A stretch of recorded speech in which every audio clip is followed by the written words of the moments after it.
नमस्कार, मैं डॉक्टर रजनीश कुमार आप सभी का एक बार फिर से हार्दिक स्वागत करता हूँ।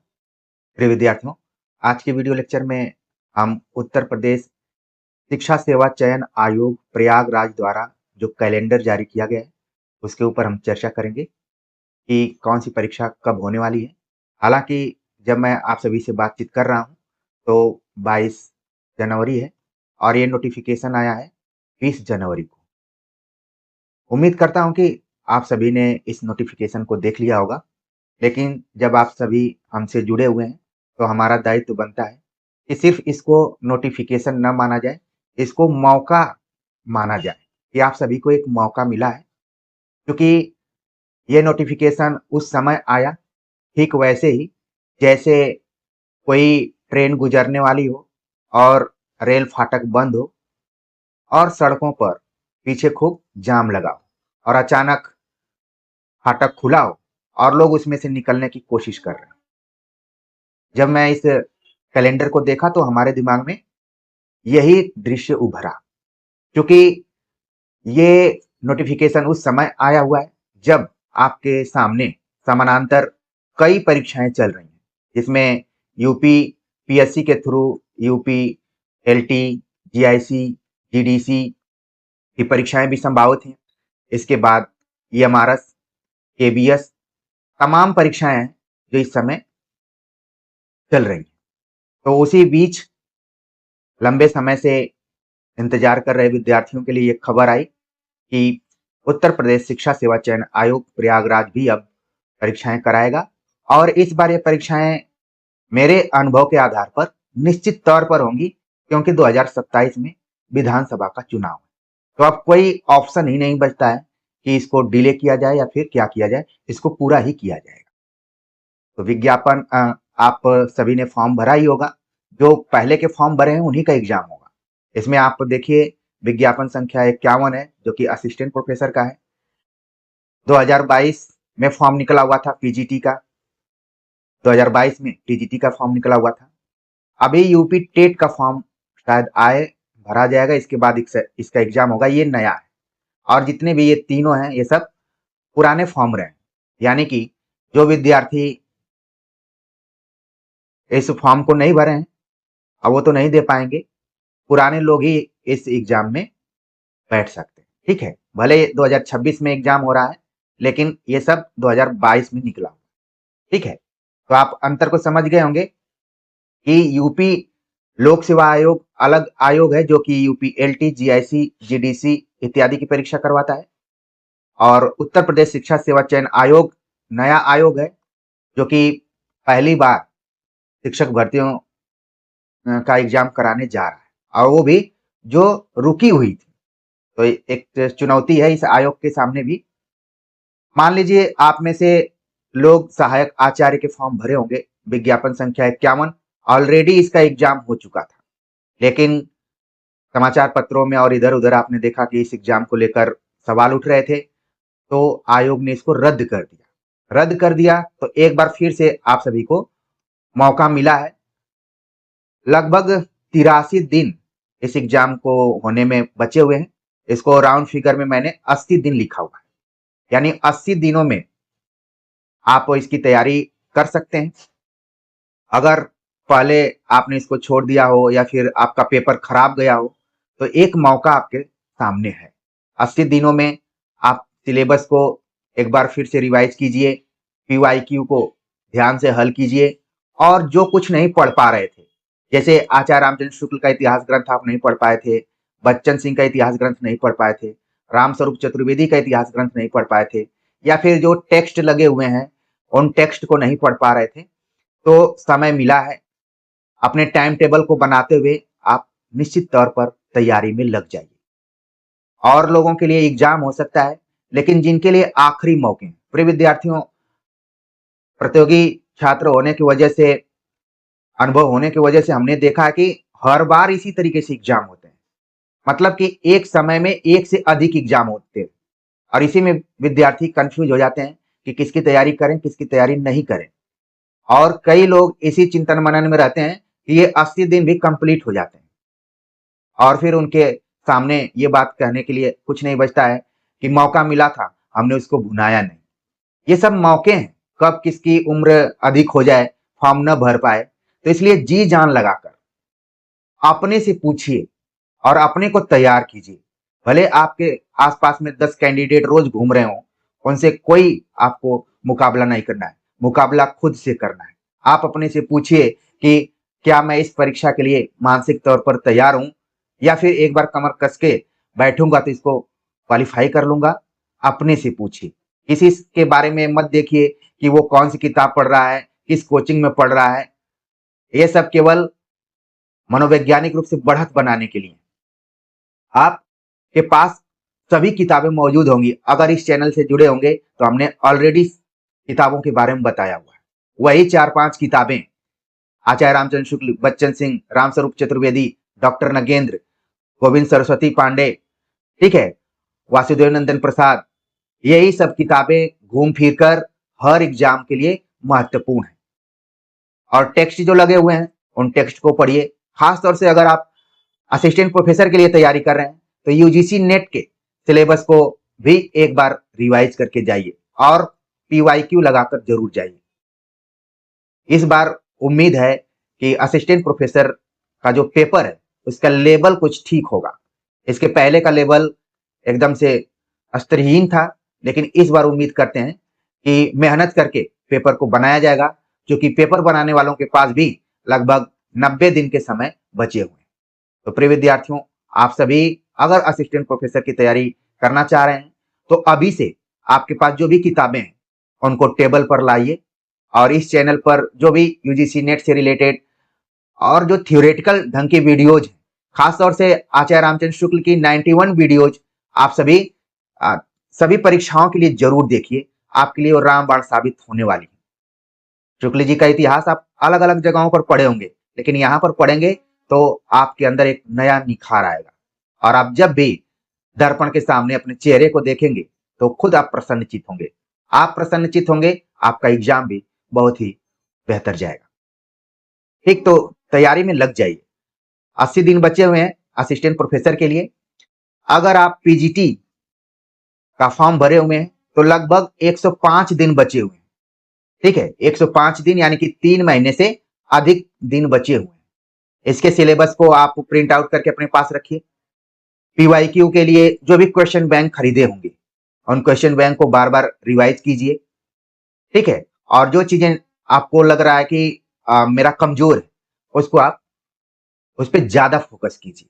ठीक है, उसी तरीके से टीजीटी के लिए सिलेबस को देख लीजिए और टीजीटी में 130 दिन के आसपास में आपको समय मिल रहा है, यानी कि देखा जाए तो 4 महीने के आसपास में।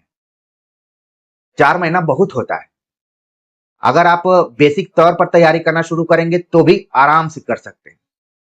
ठीक है, और ये चैनल तो आपके लिए बहुत कुछ देने वाला है। पुराने वीडियोज को भी देखिए, उसको नए या पुराने में बांट कर मत देखिए। आप अपने अंदर एक भूख लाइए। जैसे मैं कई लोगों की आंखों को देखता हूं, अलग अलग मुझे उसमें चीजें दिखाई देती हैं। कई लोगों के आंखों में एक भूख होती है, उनके सामने एक लक्ष्य होता है कि मुझे इस काम को करना है। वो भूख पैदा कीजिए, तभी चीजें सही होंगी, आपके फेवर में होंगी। एक बार मैं फिर से कहूंगा कि ये सिर्फ कैलेंडर नहीं है, आपके लिए मौका है, आपके लिए एक अवसर है कि आप इसको भुनाएं, इसमें सफलता हासिल करें। तो ये तीनों एग्जाम काफी महत्वपूर्ण है। जिनके पेपर छूट गए रहे होंगे या फिर पेपर खराब गए होंगे, उनको एक बार संभलने का मौका है। और चूंकि इतने प्रयास के बाद ये एग्जाम हो रहा है, तो हम उम्मीद करते हैं कि इसका लेवल अच्छा होगा। और जब से इसके नए अध्यक्ष आए हुए हैं, उनके भी हिस्ट्री को आप जानेंगे, तो कड़क मिजाज के अध्यक्ष रहे हैं, तो उसका भी प्रभाव पड़ता है। इसके पहले जो महिला अध्यक्ष थी, शुरू से ही न जाने क्यों लग रहा था कि बहुत सक्सेसफुली नहीं रहेंगी, लेकिन इस बार के अध्यक्ष ऐसा लग रहा है कि वो कंप्लीट कर देंगे। ठीक है, तो एकदम से निश्चिंत होकर जो भी यहाँ पर समय बचे हुए हैं, एपी के लिए 80 दिन, पीजीटी के लिए 105 दिन, पीजीटी के लिए 130 दिन, जो भी एग्जाम फॉर्म भरे हों उसके हिसाब से आप तैयारी में लग जाइए। किताबें कौन सी रहेंगी? किताबें सबके लिए वही कॉमन है। मैं यहाँ पर गोल गोल या फिर घुमावदार बात नहीं कहूंगा। जो एक सटीक किताबें हैं, उन्हीं की चर्चा मैं किया हुआ हूँ। आप जब भी दुकान पर जाइए, चाहे आप प्रयागराज में हो, वाराणसी में हो, लखनऊ में हो, अपने आस-पास में जहाँ भी आपको सुलभ तरीके से किताबें मिल जा रही हों, वहाँ से आप खरीद लीजिए और मन लगाकर पढ़िए।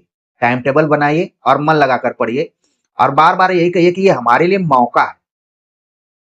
और बाकी जो नए विद्यार्थी हैं, अभी हाल-फिलहाल में परीक्षाओं में जा रहे हैं, वो लगातार UPLT, GIC, GDC, MRS, KVS, NBS की तैयारी में लगे रहें। अब आने वाला जो 3 से 4 महीना है, ये एक तरीके से एकदम से एग्ज़ाम मोड में रहेगा, ठीक है? आपको वक़्त भी नहीं मिलेगा और ध्यान रखिए इसी बीच में अब बहुत सारे और भी काम हैं, जैसे क्रिकेट मैच विश्व कप होने वाला है, परीक्षाएँ इधर-उधर की आयोजित होने वाली हैं। हो सकता है इसी में आईपीएल शुरू हो जाएगा, तो आपका दिमाग भी डाइवर्ट हो सकता है। लेकिन आपके लिए आईपीएल तो यही है जो कैलेंडर दिखाई दे रहा है, ठीक है? तो उम्मीद है कि मेरी बात आप समझ गए होंगे। चैनल पर आप बने रहेंगे और सकारात्मक रिस्पॉन्स देंगे, तो इन तीनों परीक्षाओं की तैयारी हम कराएँगे। अपने दिमाग में एक चीज़ आपको रखना है कि यहाँ पर किसी तरीके का क्रैश कोर्स या फिर पेड कोर्स या फिर महामैराथन या जो जिस तरीके से आप अन्य जगहों पर देखते हैं वैसा हम नहीं करेंगे, लेकिन ऐसी चीज आपको बताएंगे कि सवाल वहीं से आएंगे, वो ज्यादा इंपॉर्टेंट है। हम शोर नहीं मचाएंगे, लेकिन कोशिश करेंगे कि शांतचित्त होकर आपको आपकी मंजिल तक पहुंचा देंगे। और शुरू से स्वभावतः मेरा भी ऐसा ही कैरेक्टर रहा कि जब भी मैंने बीए का एग्जाम दिया, एमए का एग्जाम दिया, एमफिल, पीएचडी, नौकरी भी पाया, बहुत देर के बाद लोगों को पता चला कि मैं सक्सेसफुली हूँ या फिर अब फला प्रोफेशन में हूँ। नहीं तो जब भी बीए के रिजल्ट आते थे, मेरे हॉस्टल के जितने भी मित्र हुआ करते जानते भी नहीं थे कि मैं किस रूम में रहता हूँ। जब हाईएस्ट नंबर आते थे तभी पता चलता था कि फला नाम का भी कोई व्यक्ति है।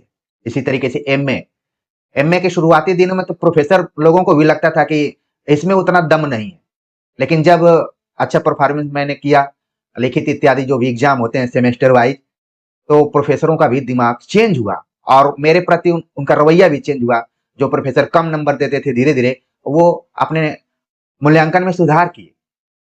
तो आराम से हल्ला करके आपको तैयारी नहीं करनी है, शांत चित्त होकर तैयारी करनी है और किसी को बताना भी नहीं है कि मैंने इस फॉर्म को भरा हुआ है और मैं इसकी तैयारी में लगा हुआ। आप खुद से बात कीजिए। सोने से पहले 2 घंटे बेड पर चीजों को याद कीजिए। जैसे कई विद्यार्थी कहते हैं कि सर मुझे याद नहीं होता है। आप अगर हिंदी पढ़ रहे हैं तो आदिकाल से लेकर आधुनिक काल तक जो भी चीजें याद आ रही हैं, उसको क्रमशः याद करिए। एक अपने दिमाग में फोल्डर बना लीजिए रचनाओं का, एक दिमाग में बना लीजिए रचनाकारों के जीवन क्रम का। ऐसे ही फोल्डर बना के याद करते जाइए। एक फोल्डर बना लीजिए जिसमें 4 से अधिक संख्याएं, जैसे 12 रासो ग्रंथों के आधार पर वीर गाथा काल, अष्टछाप, ठीक है, रामानंद के शिष्य, इसी तरीके से, या सर्गों के नाम जो हैं। ऐसे ही 4-5 फ़ोल्डर बना लीजिए, आराम से 2 घंटा चिंतन मनन कीजिए, फिर सो जाइए। फिर सुबह उठ के अपने टाइम टेबल के अनुसार पढ़िए। पढ़ने के अलग-अलग तरीके हो सकते हैं। आप ऐसा पढ़िए कि आपको खुद आभास हो कि नहीं, पहले जो मैं कोताही बरतता था या फिर अ, गैर जिम्मेदारी तरीके से पढ़ता था, अब हमारे अंदर सुधार आया हुआ है। एक चीज़ और मैं कहूँगा कि जो भी मेंस की सीरीज चल रही है, हिंदी स्वलिखित प्रश्नों की सीरीज, उसको भी समय निकाल कर देखिए। उसमें जो हमने कोटेशन का प्रयोग किया है या फिर जो प्रवृत्तियों के बारे में चर्चा की है, वो प्रश्नोत्तरी भी आपके कॉन्सेप्ट को क्लियर करने वाली है, तो समय निकाल कर उसको भी देख सकते हैं। कुल मिलाकर मैं कहूँ एक शब्द में, तो यही है कि ये चैनल आपके लिए रामबाण है। चाहे असिस्टेंट प्रोफेसर की तैयारी कर रहे हैं, प्रवक्ता की तैयारी कर रहे हैं या फिर यूजीसी नेट की तैयारी कर रहे हैं, सबके लिए, क्योंकि आप ही लोगों के लिए समर्पित है। हो सकता है कि मैं बहुत हो हल्ला इस तरीके से अपना प्रचार नहीं कर पाता हूँ और करना भी नहीं है। यहाँ के विद्यार्थी ही एक दूसरे को बताएंगे कि नहीं, वो व्यक्ति जो भी पढ़ाता है बहुत ही सोच समझकर और हम लोगों के लिए पढ़ाता है। तो ये भावना अपने दिमाग में रखेंगे तो निश्चित तौर पर आप आगे बढ़ेंगे। और जब आप लोगों का नाम पीडीएफ में आएगा, सेलेक्टेड पीडीएफ में, तो जितना खुशी आपको नहीं होगी उसकी 10 गुना खुशी मुझे होगी कि ऐसे विद्यार्थी हमारा नाम ले रहे हैं जिनका ना मैंने कहीं रजिस्ट्रेशन करवाया है, न कहीं उनसे फीस लिया है। हम लोगों का जो अटूट संबंध है उसका ये परिणाम रहेगा। तो प्रिय विद्यार्थियों, कैलेंडर को आप प्रिंट आउट करके अपने पास भी रख लीजिए, सिलेबस को प्रिंट आउट करके रख लीजिए और जिन किताबों के बारे में हमने बताया उनको रख लीजिए। पीवाईक्यू के लिए मार्केट में यूथ पब्लिकेशन इत्यादि की किताबें हैं, घटना चक्र की हैं, कोई एक ले लीजिए जिसके उत्तर में कोई दिक्कत ना हो। और जाते जाते एक किताब आप जरूर खरीदिए जिसको कि हमने लिखा हुआ है, आचार्य रामचंद्र शुक्ल कृत हिंदी साहित्य का वस्तुनिष्ठ संकलन। ठीक है, वो जरूर लिख लीजिए क्योंकि उसमें करीब 2500 क्वेश्चन है, करीब नहीं बल्कि इससे ज्यादा ही है, 2500 क्वेश्चन है। और आप सभी के लिए एक किताब को बनाया गया है। मैं अन्य की किताबों को तो बताता हूँ, अपनी किताब को ही भूल जाता हूँ, लेकिन आप जरूर ध्यान रखिए। और एक किताब आपको अमेजन पे मिल जाएगी और इलाहाबाद में राजेश बुक डिपो नाम की दुकान है, वहां पर मिल जाएगी। वाराणसी में राजू बुक सेंटर पे मिल जाएगी।